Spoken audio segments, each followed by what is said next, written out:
lovely people, welcome or welcome back to my channel. This is Crochet by Maruti, where we learn about crochet, young people in business, and also have fun. If you're new here, don't forget to give this video a thumbs up, subscribe, and also share. So this week's video, we're going to learn how to make a shaggy mat. I've been receiving requests from different people to show them how I make my shaggy mats, and that's what I'm making today. So make sure you watch this video till the end to learn something new. Let's get right into it. So first we're going to go through all the things that we need to make our mat. I'm going to use cream white yarn, then the piece of wood which I will use for cutting the yarn into shape. Then I have a tape measure for measuring my mesh. Then I have two crochets. One, the small one, the 3.5, is for measuring the border, and the plastic holder one is for making the mat. Then you need felt pens or markers to mark any design that you want on the mat, and then you need the mesh. So my mesh has already been cut, and I have already drawn my pattern that I'm going to use to make this specific mat. So the holes that you see are going to be in black, and then the other parts are going to be cream white. So that's it for the tools. We'll show you how to make the border.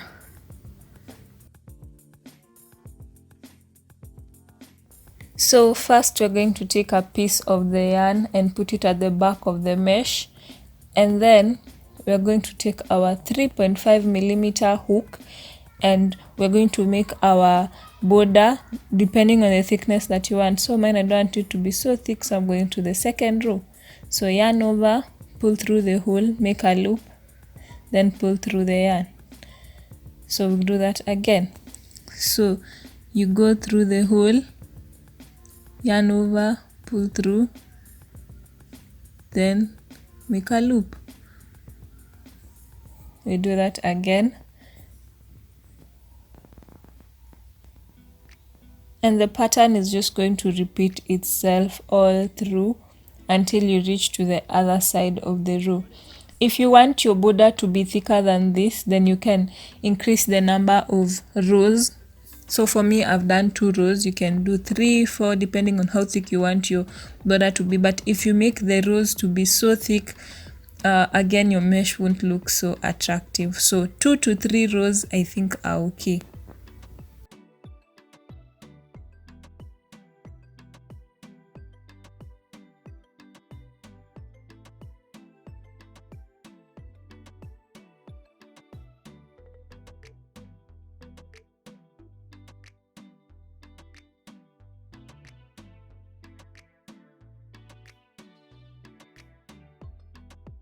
After a couple of rows, this is how your mesh is supposed to look like from the front and back.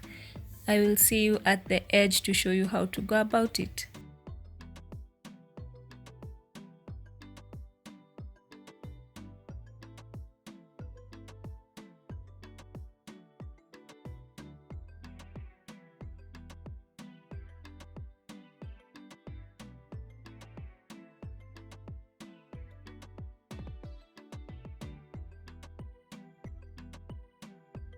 So once you reach the border, you're supposed to chain 2, turn your work, then go into the same hole that joins the border,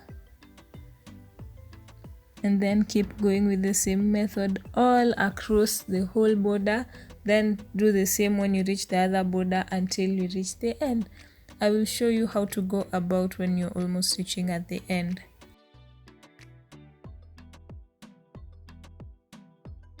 So once you're at the edge, you're supposed to do the same thing we did with the previous one.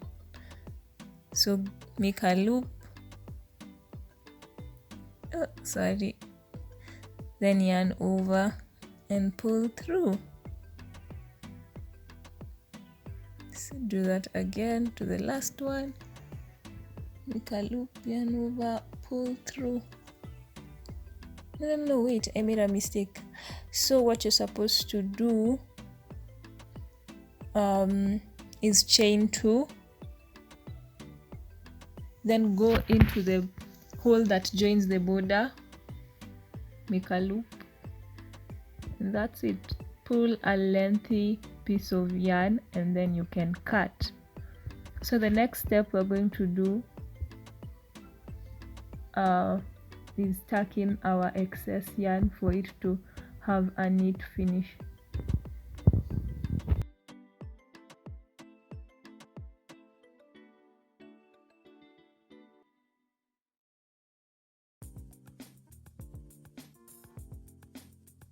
For hiding the excess yarn, you can use the needle to do it, but to have a better finish, you'd rather use a darning needle. So you take your darning needle, put the yarn in the hole, pull a lengthy piece, then you're going to push it through the holes of the yarn. So remember, don't make your stitches too tight or else you're going to have a hard time going through.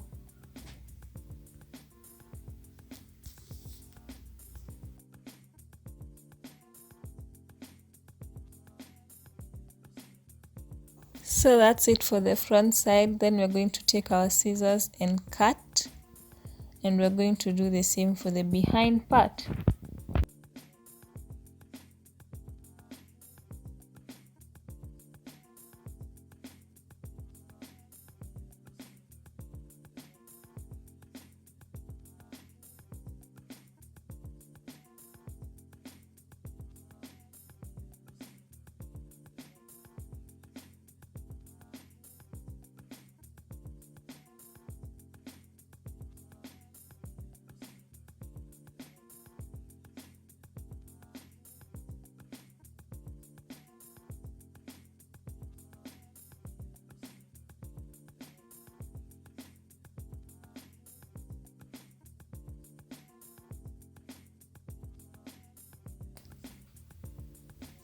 And this is how your border should look at the end of it all. So now we are going to cut our pieces of yarn first to begin our project. Some people like cutting them facing this side, but I prefer cutting mine along this side so that I'm able to have a good length to hold. So what you do is take your yarn, put it on the board, and then you wrap it around as many times as you wish. But be careful not to wrap it to be too thick, because if it's too thick then your yarn won't be even.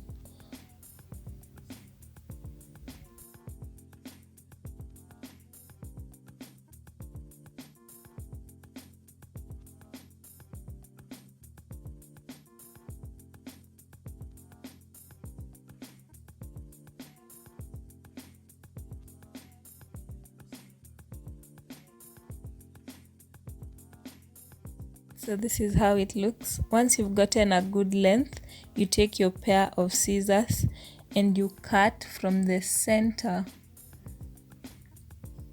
Make sure your scissors is sharp so that they are evenly cut. Then you also cut on the other side at the center again to make them equal. And this is how you're going to go about cutting your yarn. So once you're done cutting as much yarn as you need for your project, this is what you're supposed to have. So now we are going to start on making the mat, and the first thing you need to do is figure out which side you want your pattern to face so that you have one uniform side. So on to starting, we're going to use our hook with a latch. You take it through the hole like that, then you push through until the latch has passed the hole. Then you take your piece of yarn and you fold it into two halves, equal halves. Then you put it inside the loop, close the latch and pull through. Don't pull all of it, just half. Then remove the hook, let it pass through the loop that you have formed, and then pull it to make it tight. I'll show you that again.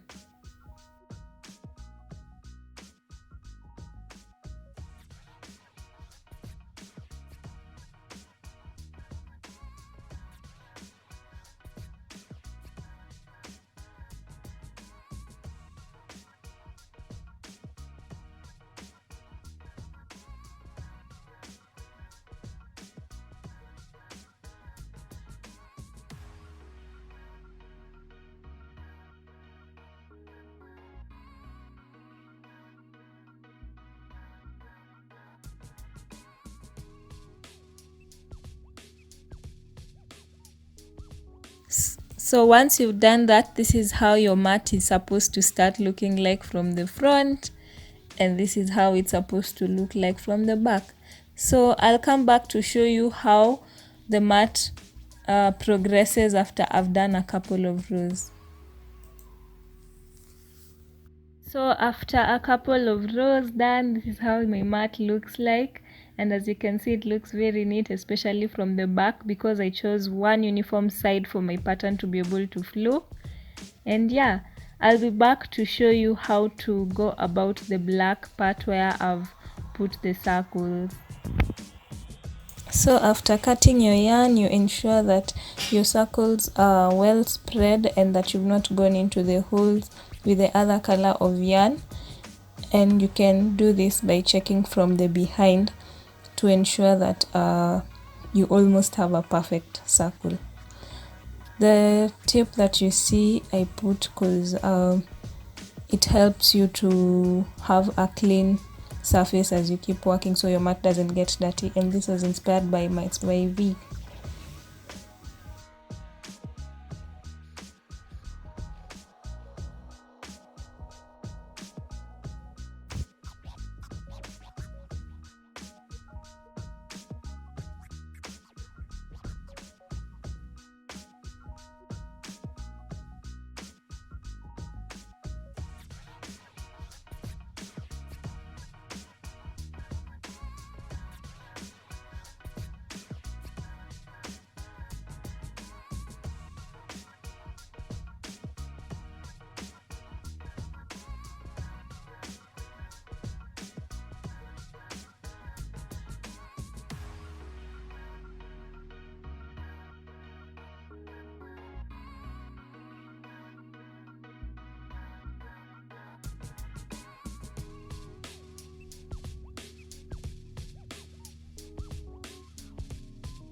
Yay! And finally our mat is done, and now we're going to do the trimming.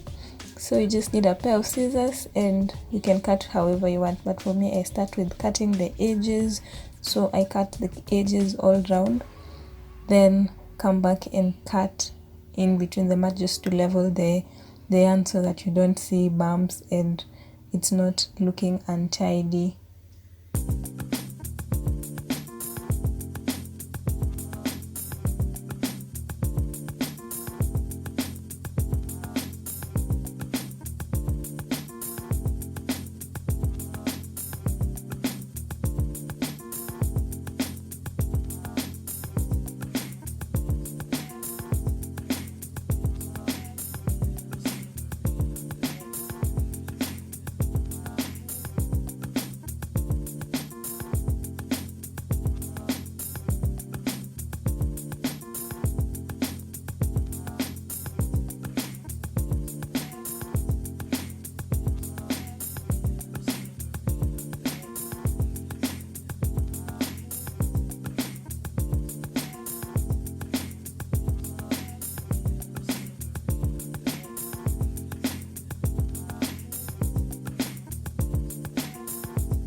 So after you finish cutting the edges, you need to level your mat. Ensure that all the lying yarn comes up so that you're able to cut it for them to be level.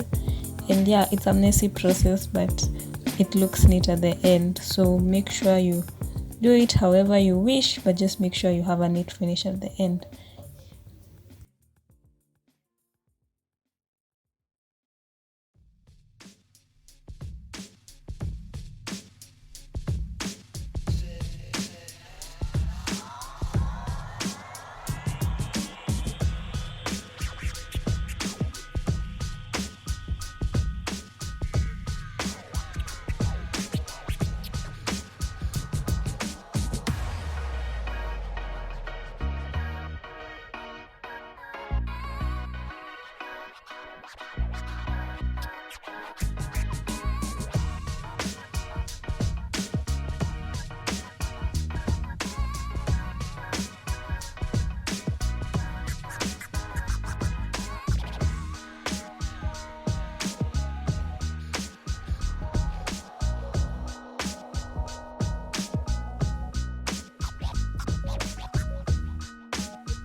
this is how your mat looks at the end after trimming.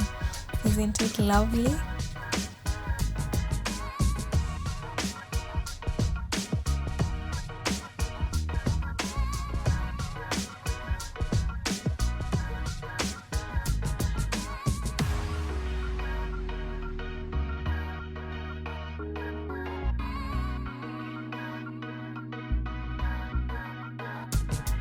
That's it for today's video. If you enjoyed it, make sure to give it a thumbs up and also share with your family and friends. I'll see you in the next video. Bye!